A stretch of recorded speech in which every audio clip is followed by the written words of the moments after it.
Bien, hablaremos hoy de unos asuntos rusos. Así que el protagonista es el general Yermolov y el asunto es la invasión a Georgia. Ha sucedido en la historia que cuando un país es invadido, se produce en el país invadido un proceso de unificación bajo la premisa de la defensa y del nacionalismo. Y eso pasó en el Imperio Ruso, por ejemplo, cuando se unieron sus pueblos de muchas procedencias para expulsar a Napoleón. Recuerden ustedes la Guerra y la Paz, recuerden ustedes la batalla de Borodino y al Tuerto, a Kutuzov, y a todo eso que tiene, cada vez que lo recordamos, un perfume tolstoyano que nos hace confundir la novela con la realidad, que era lo que deseaba Tolstoy. Bien, el caso es que después de aquella unidad se intensificó la ofensiva territorial y los soldados del emperador Alejandro, el emperador ruso Alejandro I, salieron a anexar más tierras para el imperio. Dice, ya que hemos expulsado a Napoleón, ¿qué les parece si nos anexamos unas cuantas tierras para el imperio y para el invierno también, para darle color al guiso?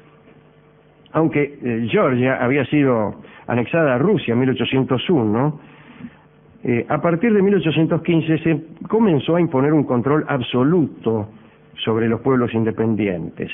Fue parte de una política general de explotación de los territorios que ya eran considerados rusos.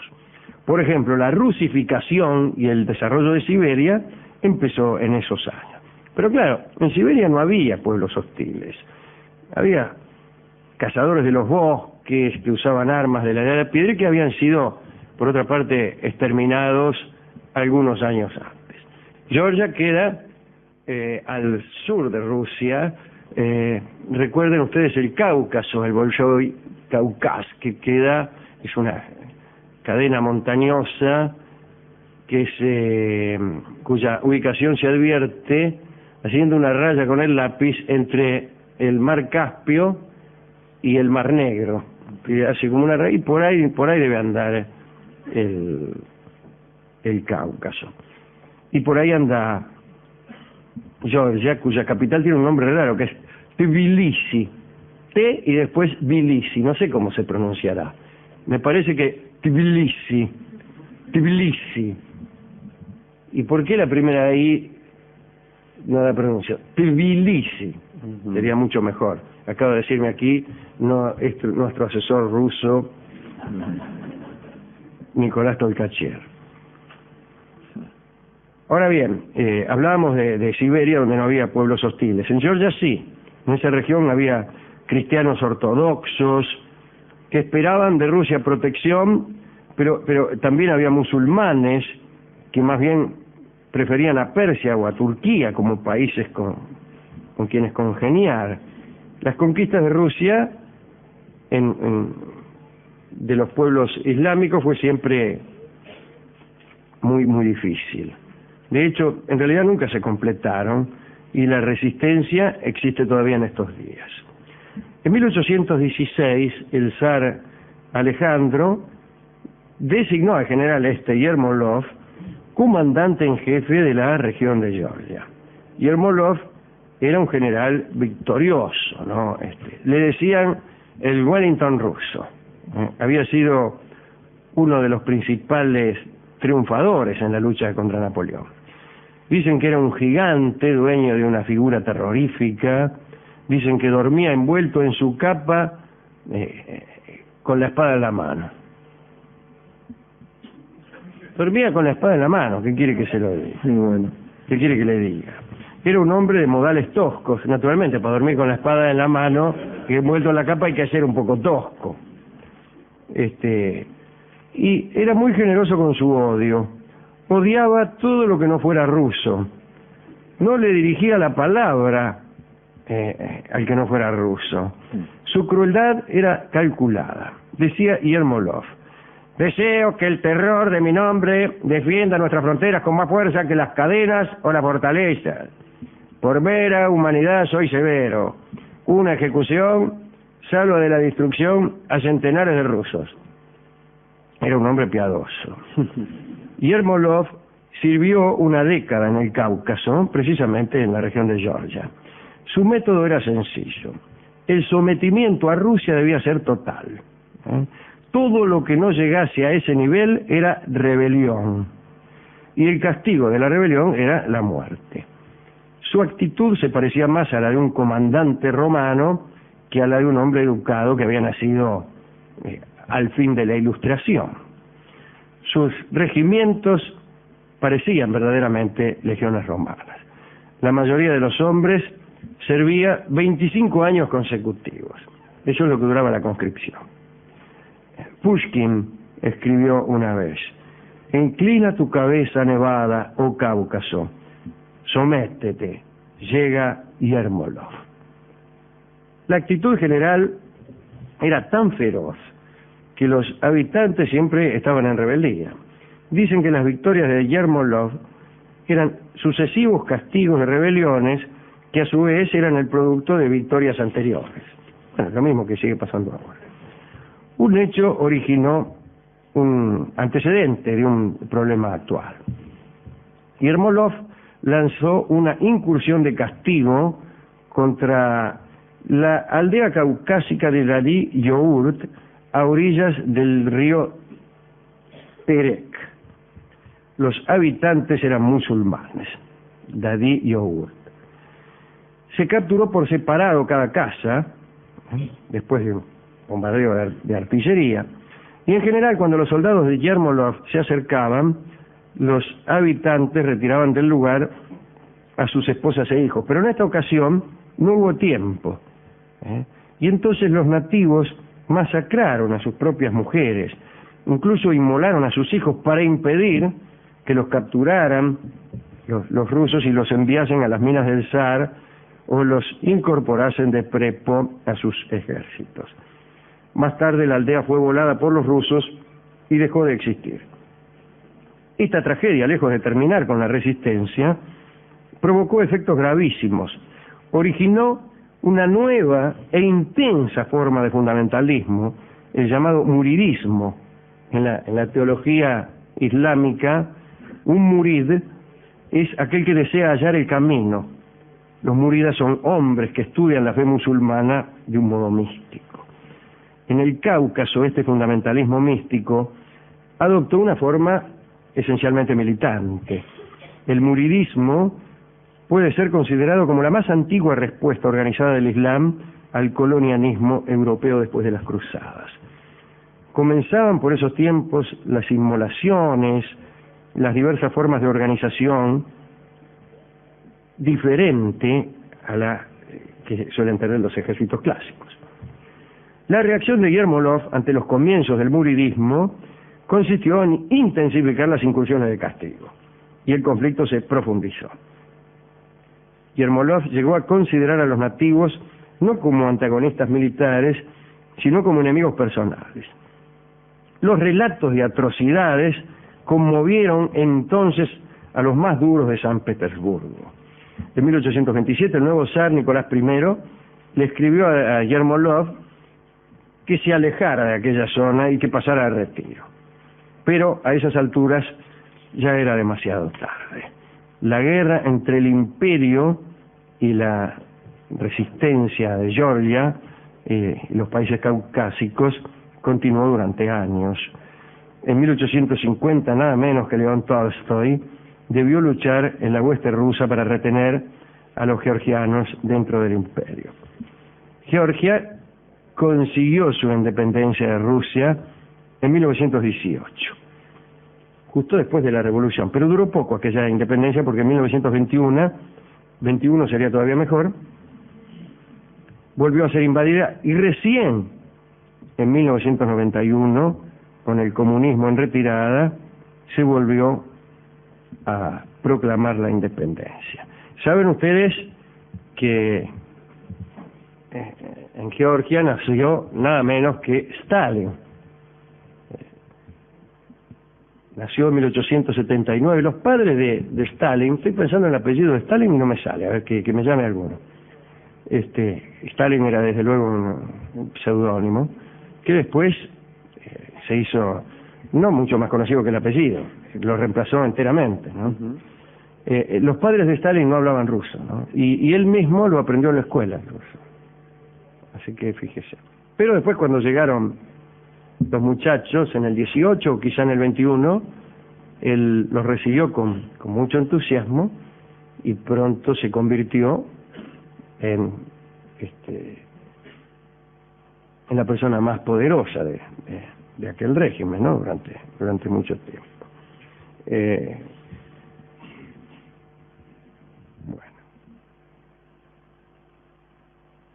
Bueno, ¿quién quiere dedicar este informe serio acerca, y serio en la medida que no tiene mucha gracia, pero que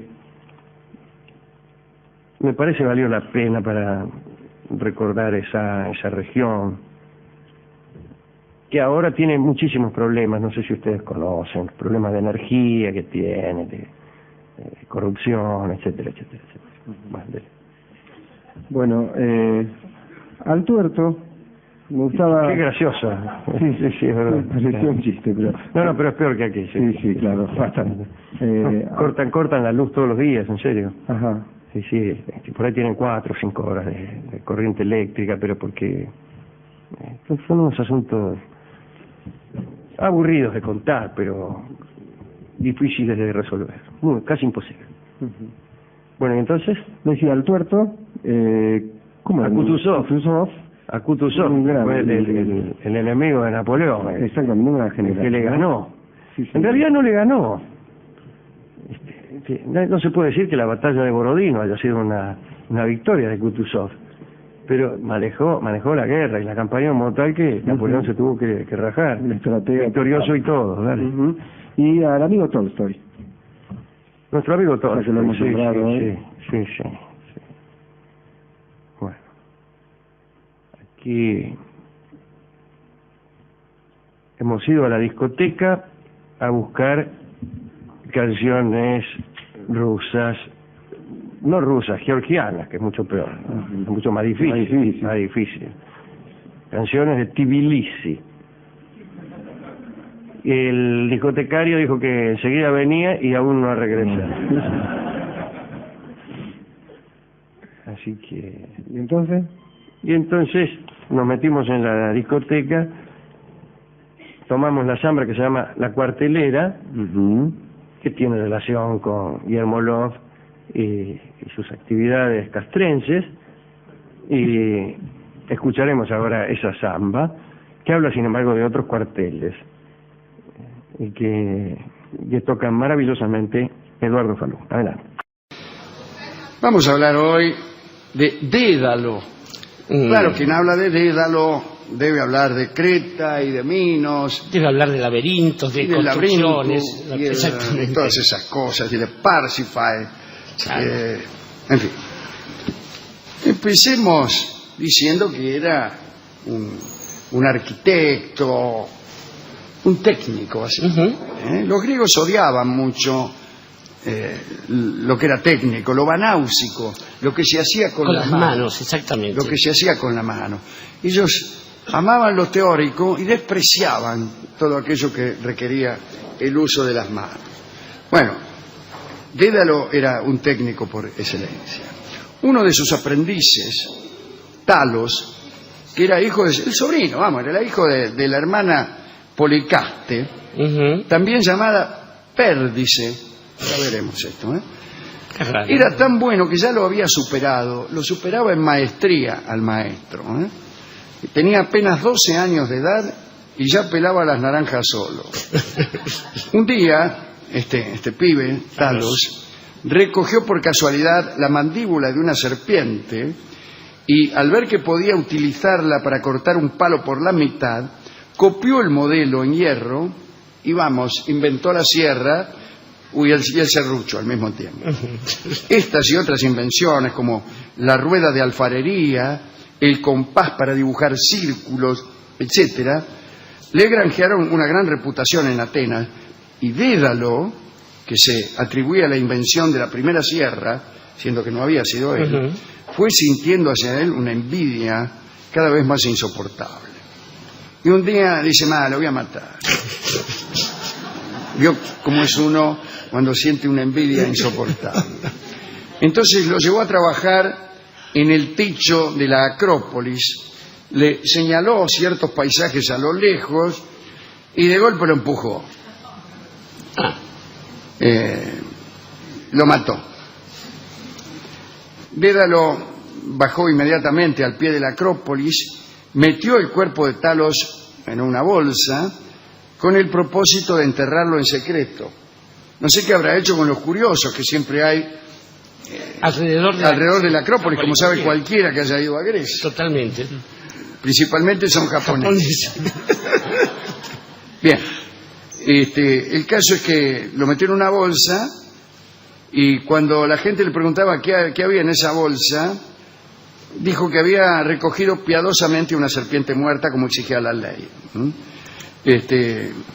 Pero como había manchas de sangre en la bolsa, la gente empezó a sospechar y lo agarraron. Y el Areópago lo desterró por asesinato. Lo desterró y lo mandaron a Creta. Era la peor pena, en realidad, el destierro, más que la muerte incluso, ¿no? Sí, claro. Ahora bien, el alma de Talos voló en forma de perdiz. Recuérdese que la madre se llamaba Pérdice, pero su cuerpo fue enterrado ahí mismo donde había caído. La mamá, o sea, la hermana de Dédalo, Policasta, también llamada Pérdice, se ahorcó en cuanto se enteró del asunto y los atenienses construyeron un santuario, todo un lío bárbaro. Dédalo, chao, ¿dónde va? A Creta. A Creta, a la capital, Knossos. Y ahí estaba el rey Minos. ¿Conocen al rey Minos? De lo más contento el rey Minos, porque iba a tener en su corte a un artífice tan renombrado. Minos estaba casado, una mujer Pasifae, que era una bruja, en el sentido literal. En cierta ocasión, y enojada porque Minos tenía muchas amantes, lo hechizó. Y de resultas de ese hechizo, o de resultas de ese hechizo, como quieran ustedes, parece ser que en el momento cúlmine del amor salían del cuerpo de Minos escorpiones, renacuajos, culebras y otros batracios que más bien horrorizaban a las amantes de este simpático rey. En vez de enamorarlas, claro, imagínese. Posteriormente alguien lo curó de esa desagradable situación, pero Pasifae también tenía lo suyo. Minos llegó a la Dédalo llegó a la corte, hágame esto, a ver, constrúyame un laberinto, muy bien. Como se sabe, el laberinto era cárcel y al mismo tiempo vivienda del Minotauro, bueno, pero eso habrá sido después. Porque lo que pasó antes fue lo siguiente. La mujer de Minos, Pasifae, se enamoró de un toro, disculpen ustedes. Está bien. Pero acá cada uno... En Creta vio cómo somos, claro. Un toro que había mandado Poseidón, los toros de Poseidón salían del mar, bueno, la mina lo vio, qué sé yo. Entonces, viendo que la mina todos los días lo miraba al toro, cocorocó, el toro nada. Y entonces lo fue a ver a Dédalo y le dice, che, mire, estoy enamorada del toro. Primero le habrá dicho alguna otra cosa. Sí, buenas tardes. Para entrar en tema. Claro. Dice, ¿cómo puedo hacer? Y Dédalo le dice, mire, yo le voy a hacer una vaca de tela y de madera, de plástico, vamos. Sí. Usted se mete adentro de la vaca y somos felices los tres. Claro. Y efectivamente... qué riesgoso. Es un buen comentario. El asunto salió muy bien. También que Pasifae dio a luz un monstruo, hijo del toro, que no era otro que el Minotauro. El famoso Minotauro. Aquella persona con cabeza de toro y cuerpo casi humano. Y cuerpo humano. Bueno, muy bien. Cuando se enteró de estas intrigas de alcoba, De establo más bien. sí, de ¿no? establo más bien, Minos se molestó. Y claro. Y dice, bueno, te voy a matar. Está bien, está bien. No vas más a la rural y te voy a matar. Y entonces dice, bueno, voy a escapar. Y fabricó un par de alas. Agarró unas cuantas gallinas, palomas, todo lo que pasaba por ahí, Gansos que almohadones. Se agarró plumas de todas partes, las pegó con cera, hizo un par de alas para él y otra para Ícaro, el hijo, y le dijo a su hijo, con lágrimas en los ojos, hijo mío, ten cuidado, vamos a escaparnos de este lugar volando. O sea, ya mismo, papá, no. Sí, contestó él. Pero ojo, dice, ten cuidado, no vueles demasiado alto como para que el sol funda la seda, ni demasiado bajo, no sea que el mar empape las plumas. Bueno, luego se colocó un par de alas y ambos emprendieron el vuelo. Sígueme de cerca, gritó Dédalo, ¿no? No tomes un rumbo propio, todo lo que dicen los padres. Sí, sí, cuando vuelan. Sí. Y por ahí ya habían dejado atrás Naxos, lugar en donde el año pasado, preguntando a ver si era cierto todo esto. Ajá. Me dijeron que no.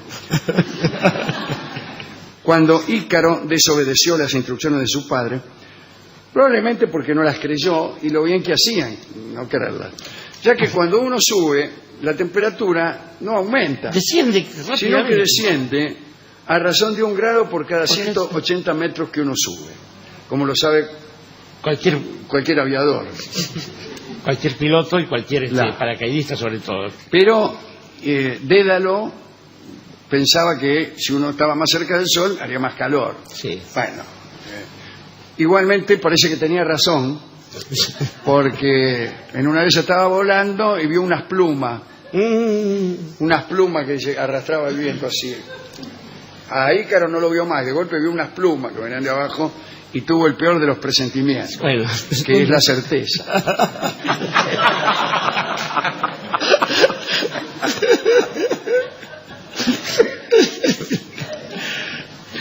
Bueno, Ícaro se había caído al mar, se había ahogado, bueno, todo. Una perdiz, mejor dicho, voló hasta la isla de Icaria y allí enterró el cadáver de su hijo, y una perdiz se posó en una encina y lo absorbió, lo observó en realidad, Observó mejor, sí. pero también lo absorbió. Era el alma de su hermana Policaste, también llamada Pérdice, que al final se había vengado. Mira vos. Pero algunos no creen esta versión y dicen que en verdad Dédalo huyó de Creta en una barca que le proporcionó Pasífae, que estaba muy contenta con su vida. En el camino a Sicilia, cuando estaban a punto de desembarcar en una pequeña isla, Ícaro se cayó al agua y se ahogó. Bueno, Sí. es más fácil de creer esto. Sí, Pero, absolutamente. ¿qué es esto de aceptar la versión más fácil de creer? Justamente todo lo contrario a lo que pretende el mito, del cual somos partidarios, ¿no? Así es. Bueno, Dédalo voló entonces en dirección al oeste hasta que descendió en Cumas, cerca de Nápoles, allí donde la Síbila, Donde la sibila de Cuma, que terminaría en una botella y toda reducida a una arruga sola. el amante de la Síbila, claro. Ujú.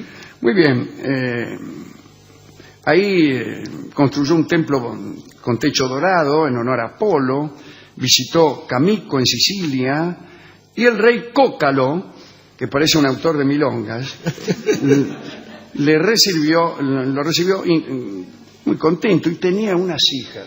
¿Ves? El rey Cócalo, Ya me como imagino. ya estábamos sospechando todo. Y ahí andaba lo más contento, Dédalo, que Dédalo de aquí, que Dédalo de allá. Vio cómo son. Bueno, mientras tanto, Minos había organizado una flota y zarpó en busca de Dédalo. Mirá cómo ya lo tenía montado entre ceja y ceja. Bueno, cuando llegó preguntó por Dédalo, le dijeron que no estaba, que no conocían Aquí a no hay nadie. ningún Dédalo, sí. Y entonces le tendió una trampa, llevó una especie de hilo con un caracol, por decirlo así. Bueno, a ver quién lo enhebraba, una historia horrible, difícil de contar, hasta que alguien pudo enhebrarlo, pudo pasar un hilo a través de un caracol y se dieron cuenta de que ese solo podía ser Dédalo. Entonces Minos habló con el rey Cócalo y le dijo, bueno, entrégamelo. Pero las hijas de Cócalo, que estaban lo más contentas, no querían perder a Dédalo, ajá, que les hacía preciosos juguetes, sí, claro, con los cuales compartía con ellas. claro. Entonces trazaron un plan para matar a Minos.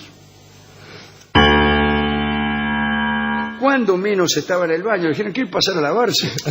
Bueno, dijo el tipo. Cuando se estaba bañando, por un tubo que había arriba, qué sé yo, del baño, sí, le echaron agua hirviendo, Algunos dicen que era pez hirviendo, una especie de alquitrán. Alquitrán hirviendo y lo liquidaron. Lo mataron, loco. Y sí. Bueno, lo mataron. Después dijeron a los cretenses que Minos había tropezado con una alfombra y había caído en un caldero de agua hirviendo. Los cretenses no le creyeron, pero no importó. Al final devolvieron sus huesos a Creta. Primero lo habían enterrado por ahí, después devolvieron los huesos a Creta. Dédalo abandonó Sicilia y ahí su vida se oscurece, ¿no? Estuvo con el sobrino de Heracles, Yolao, ¿se acuerda? Sí, ahí sí, haciendo unos trabajos. Cosas menores. Menores. Ya realmente no vale la pena la vida de Dédalo. En cuanto a Talos, hay que decir que también se llamaba así el sirviente de bronce que Zeus había regalado a Minos para que guardara Creta. Era una especie de robot. En serio, mirá vos, un autómata. Un autómata hecho de bronce que tenía una sola vena que iba desde la cabeza hasta el talón. Y ese autómata daba 3 veces por día la vuelta a Creta, que es una isla que tiene un litoral bastante extenso. ¿Para qué? Para protegerla de los invasores y de los piratas. Y los atacaba a piedrazos. Eso es un robot, muy bien. Cuando venía un pirata, agarraba unas piedras y le tiraba una piedra. Pero tenía otro recurso terrible, que era calentarse a sí mismo, disculpen ustedes. Sí. Recordemos que era de bronce. Era casi humano. Y una vez que estaba al rojo, te abrazaba. En doble sentido. Te daba un abrazo y te abrazaba con Z y con S al mismo tiempo. Cuando atacaron la isla los sardos, Talos los abrazó mientras sonreía. Se reía y los abrazaba. Y de ahí probablemente, dicen algunos filólogos demasiado estrictos, viene la palabra risa sardónica. Ritos sardónicos, que es una de las formas que adquiere el rostro en la muerte. Muy bien, eso es todo lo que tengo que decir de Dédalo y su familia. En cuanto a Perdis, la hermana, algunos tipos dicen que el laberinto propiamente dicho es el dibujo de los mosaicos, no es otra cosa. ¿Y qué es el dibujo de los mosaicos de aquel palacio de Cnosos y de otros? En realidad lo que señala son los movimientos sinuosos, difíciles, de un baile que bailan los hombres y que es el baile de la perdiz. El cortejo de la perdiz. El cortejo de la perdiz. Y no está mal eso, sobre todo por esta cosa que los griegos hicieron con tanta delicadeza de mezclar la naturaleza y las costumbres de los animales, e incluso las formas de los animales, con las cuestiones humanas. Digamos que el romance de Pasífae con el toro de Poseidón, no fue la primera vez que bóvidos y humanos se juntan, no fue la única vez. No. Júpiter mismo hizo lo suyo. Parece que a los griegos les gustaba la ganadería tanto como a nuestros terratenientes. Y digo, en un sentido por ahí más íntimo. Pero estaba pensando también, Alejandro, que hay una cuestión entre tíos y sobrinos, que sería el caso del Dédalo con el pobre Talos, que aparece en muchas ocasiones también y que tiene que ver más con la sucesión, con una forma de la envidia que es la pretensión de eternidad. Sobre esto nos advierte el mismísimo Shakespeare, sobre esto nos advierte Goethe, Y hay gente que la resuelve de otro modo que matando al sobrino, que es queriendo volverse inmortal, que por lo menos es tan inútil como la otra, pero que por lo menos no conduce a la cárcel. Esto se lo aconsejamos a Dédalo. Yo, sobrino, prefiero un tío que se quiera volver inmortal y no que me mate. Claro. La otra forma es tener un sobrino estúpido, pero bueno, esto tampoco se maneja. Pensaba, una cosa que me asombra es en el adulterio, que el odio de Minos empieza a ser localizado en un agente del adulterio. Porque en realidad, bien podría haberse las agarrado con el Toro, con Pacify también se la agarró, pero ¿por qué con el arquitecto? Porque le facilitó los medios, porque realmente creo que esto habla mal de Dédalo y no de Minos. En realidad, porque si a uno lo echan primero, de donde andaba dando vueltas joven, lo vuelven a echar del lugar donde consigue trabajo y le dan trabajo. Lo vuelven a echar de Sicilia porque... Sí, no debe ser tan bueno. No debe ser tan trigolín. Para eso prefiero un arquitecto mediocre.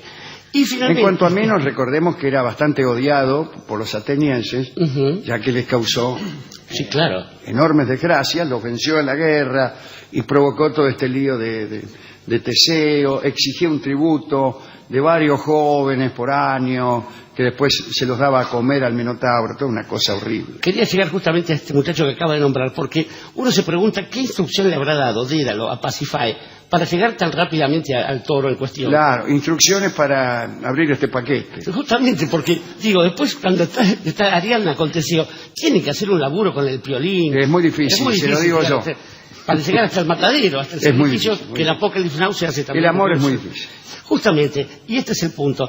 En estas historias lo único que falta es el amor. Prima el deseo, prima también esta especie de afán de gloria, pero no esta otra forma del amor que entre los griegos podía aparecer de una manera tan maravillosa. Y sobre todo, el enemigo son las plumas. Y el enemigo, más que las plumas, son ciertos pájaros. Los pájaros no son cosa buena porque descienden de los dinosaurios.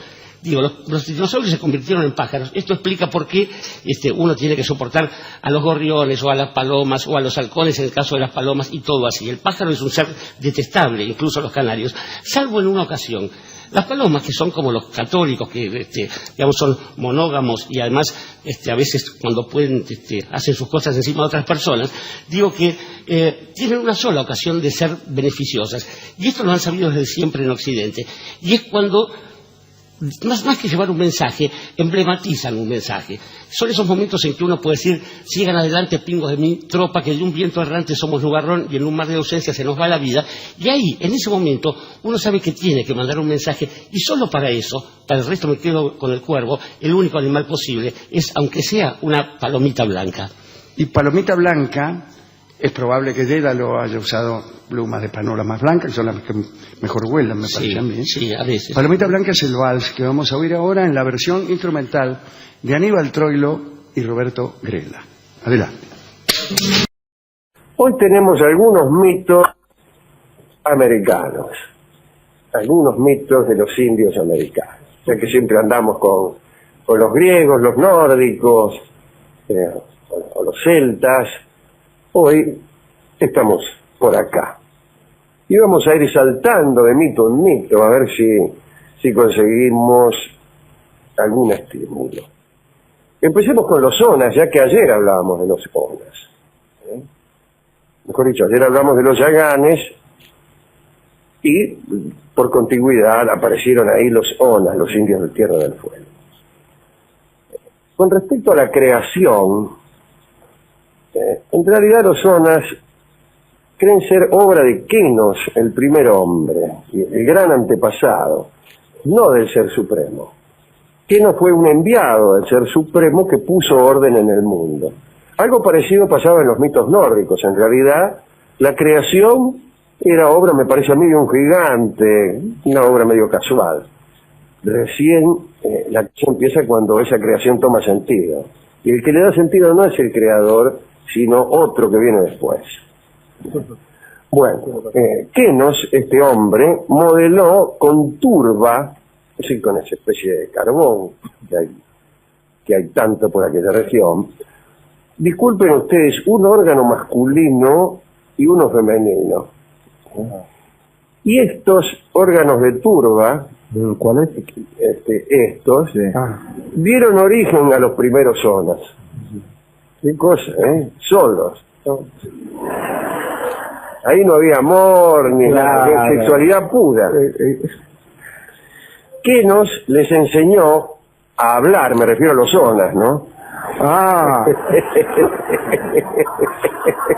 ese que era el famoso. Claro, que lo hace hablar. Claro. Y también les enseñó las reglas de la vida en sociedad, que todavía no había nacido, ¿no? Pero ya tenía reglas. Finalmente voló al cielo, donde se convirtió en una constelación. Un destino bastante griego, ¿no? Su labor fue continuada por unos gemelos mágicos de la mitología de los Onas, una especie de Castor y Pollux del sur, que hicieron lo siguiente. Dieron a los hombres las piezas de su instrumental, ¿cierto? Los picos, las palas, no sé qué, bueno, no sé qué usarían las zonas, no sé si picos o palas, quizás hachas, no sé. Modificaron los gemelos las leyes de Kenos. Por ejemplo, la principal modificación que hicieron fue para degradar la vida del hombre, porque le quitaron la facultad de resucitar.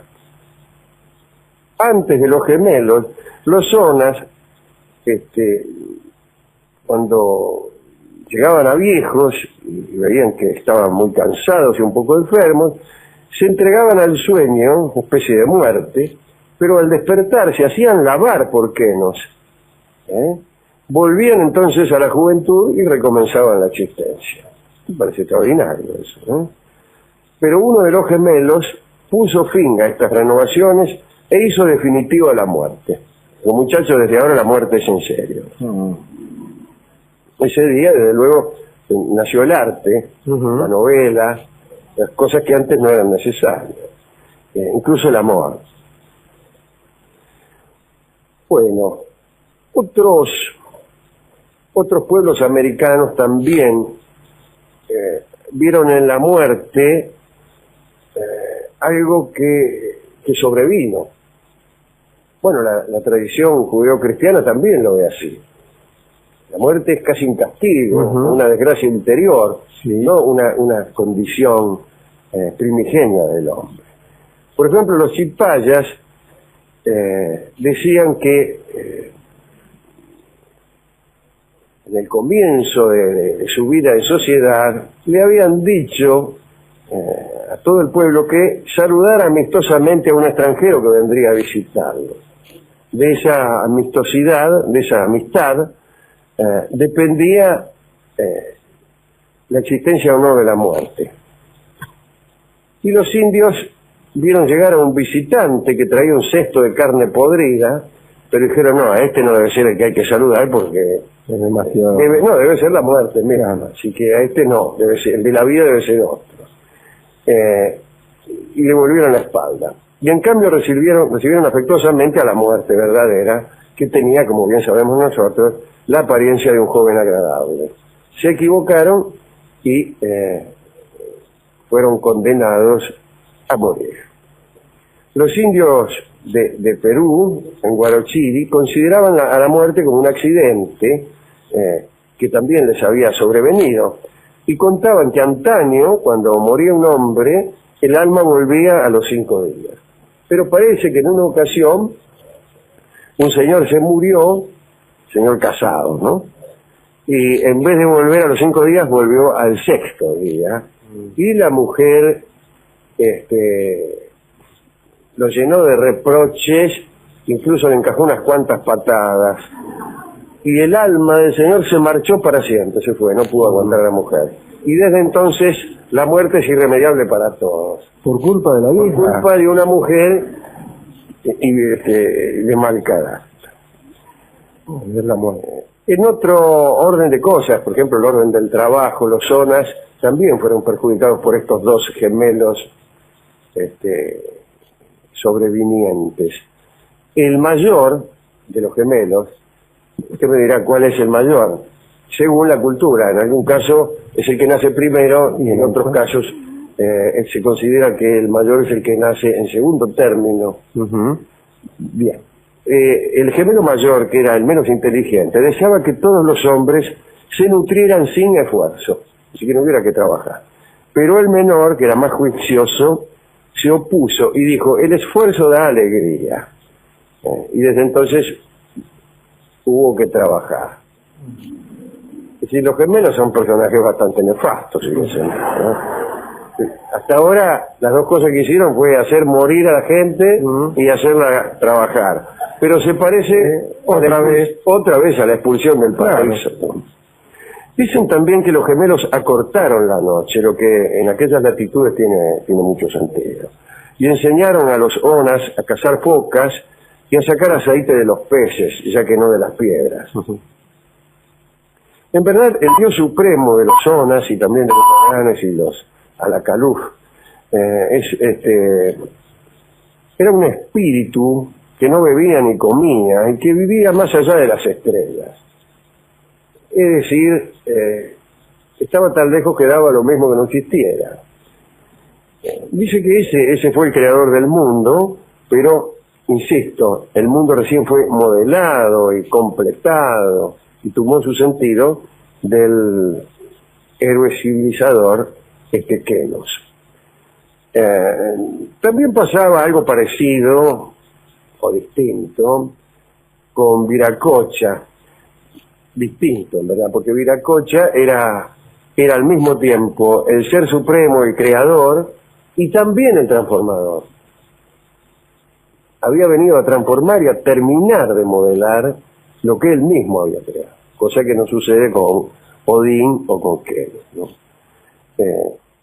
Pero Viracocha andaba, qué extraño esto, con un compañero de Septor opuesto al héroe, que era Taguasipa. Entonces Viracocha creaba, por ejemplo, hombres buenos, y Taguasipa los hacía malos después. Viene esto a constituir también una de las muchas doctrinas que hay acerca de la naturaleza humana. Seguro. En este caso, aquella según la cual nacemos buenos, pero la sociedad nos contamina, nos envilece, nos hace mal. Bueno, el hecho es que Viracocha se fue un día, ¿no? Tiró su manto al mar y se perdió rumbo al poniente. En cuanto al origen mismo de los hombres, más allá de la presencia o no de un corrector, de un salvador, de un redentor, digamos que los chibchas decían que el sol y la luna habían hecho al primer hombre. En realidad el primer hombre lo habían hecho de arcilla y a la mujer con Cañas, con Diego Cañas. Incluso muchos mitos hablan de chambonadas del creador, defectos en la creación. El demiurgo de los Taulipán hace hombres de cera, hizo hombres de cera, disculpen el presente histórico, y bueno, se le fundieron al sol, imagínense. Obvio. Salió mal. Se voy a enviar a crear al hombre, dijo el tipo, y se lo mandó de cera. Salió el sol y se le derritieron todos. Después los hizo de arcilla. El demiurgo de los chocos los hacía de madera e inmortales. Pero un día se lastimó un dedo y los empezó a hacer de arcilla, pero mortales. ¿Cómo lo quiere? ¿De madera e inmortal o de arcilla inmortal? Bueno. También hubo creadores que modificaron a los hombres por su conducta indigna. Bueno, de esto están llenos todos, en todos los mitos este episodio. Aparece muchas veces, incluso en los mitos griegos. Destrucción total de la humanidad, digamos por un diluvio, porque se portan mal. Como castigo, es decir, la extinción de una especie como castigo de una inconducta. Darwin pensaba más o menos lo mismo. Si sobreviven los más aptos, la inconducta es la falta de aptitud para sobrevivir, ni más ni menos que eso. Pero hay una cosa interesante de los indios Guarrao del Orinoco, que decían que sus antepasados estaban en el cielo y desde allí habían bajado con una cuerda, en el origen divino del hombre, ¿no? Los toas, a mí me gusta esta idea de los toas, que es muy superior. Decían que no los hombres, pero sí las mujeres habían venido del cielo. Yo estoy absolutamente de acuerdo con eso, ¿no? Decían los tobas que las mujeres bajaban todas las noches del cielo con una cuerda y lo hacían para robar pescado.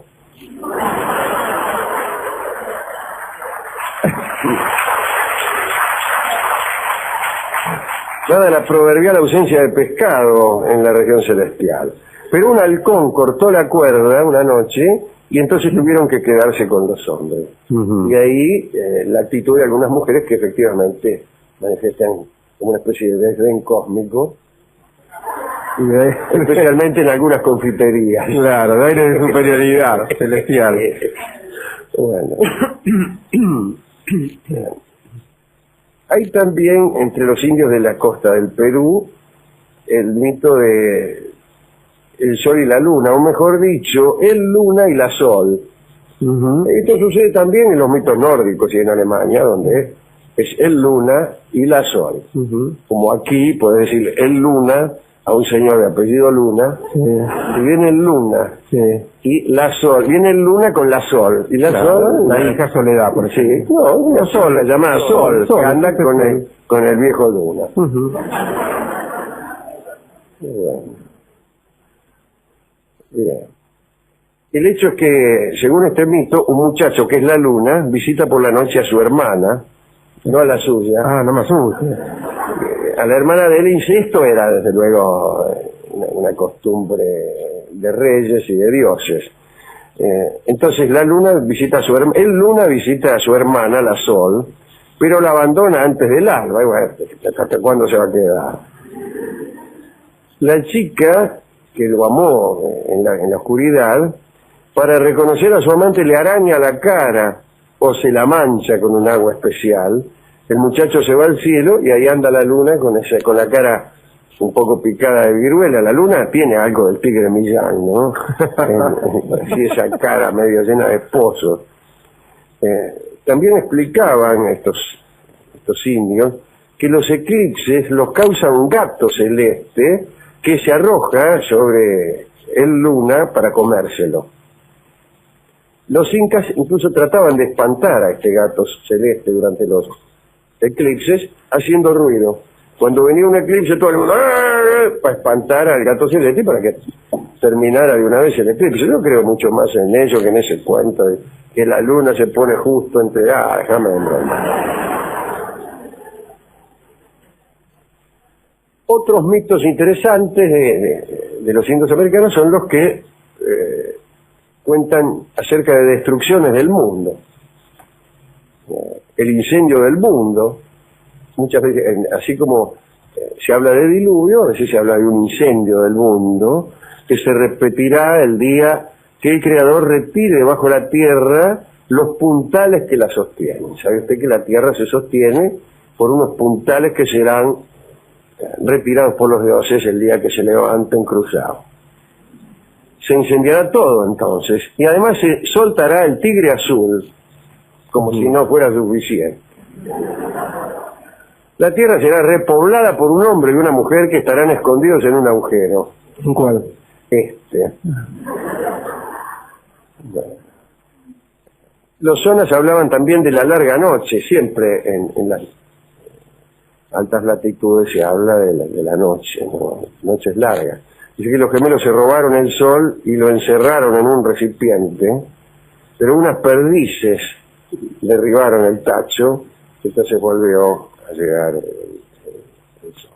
Y finalmente se habla de algo que sucederá, es el último mito, no me acuerdo de qué indio se trata, pero pronostican la rebelión de los objetos domésticos como una especie de señal previa al fin del mundo. Entonces, los morteros, las marmitas, los objetos se rebelarán contra los hombres. Así que atención.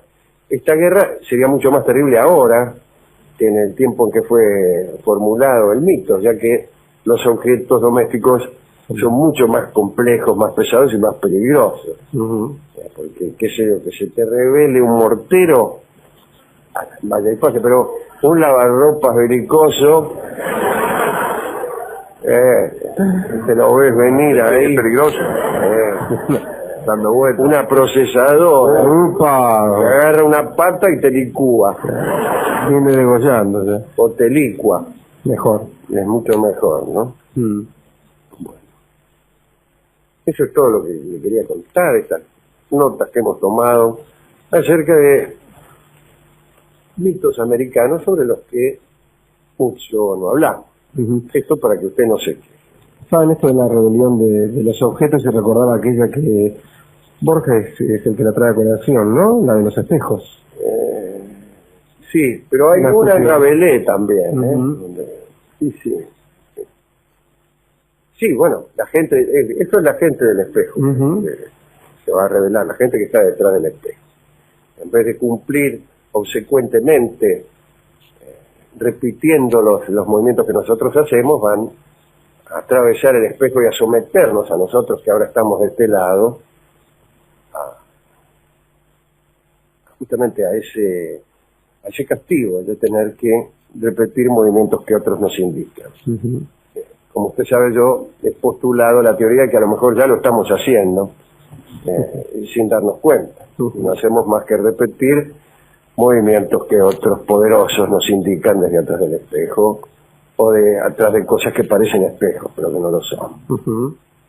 ¿A quién quiere dedicar esto, querido Rolón? Bueno, ya que hemos hablado un poco del tema de la muerte como castigo, permítame dedicar a esto a alguien que pensaba en la muerte como una injusticia o al menos como una tragedia, tal cual lo pensamos nosotros, a don Miguel de Unamuno. Muy bien.